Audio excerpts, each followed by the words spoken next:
सर्वपुरातन नाट्य संस्था उत्तर पुरुष आयोजित नाटक कर्मशाला रंगभारती 17 उद्यापनी उत्सव अनुष्ठित हो जाइछि। उत्कल कराटे स्कूल सभागृह रे आयोजित एही उत्सव रे विशिष्ट चित्रशिल्पी रामहरि जेना, विशिष्ट शिक्षाविद और कला संस्कृति समीक्षक रमण अग्रवाल मुख्य अतिथि भाव जोग देइथिले। दीर्घ 21 दिन धरी चलिथिबा एही कर्मशाला रे 20 जन प्रशिक्षु जोग देई नाटक शिक्षा करथिले। चौधरी जयप्रकाश दास, कपिलास भूइया, प्रशांत महापात्र, भास्वती बसु, देवदत्त प्रति, चक्रधर पात्र प्रमुख कर्मशाला रे शिक्षा प्रदान करथिले।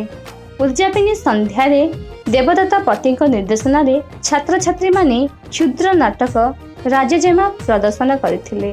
समस्त छात्र छात्री को अनुष्ठान तरफरु प्रमाण पत्र प्रदान करा जायथिला। अतिथि माने छात्र मानकु अभिनय जीवन सफलता आशीर्वाद कराइथिले।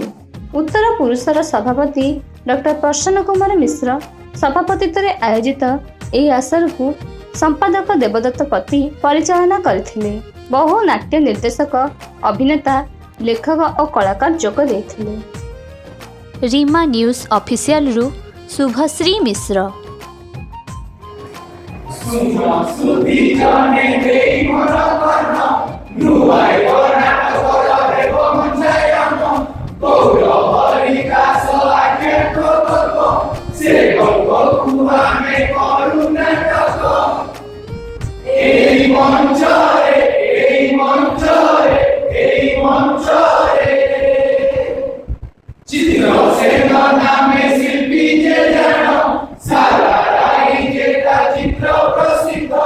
चित्र आंकी बाकू मिली ना कंठ आंकी बेसे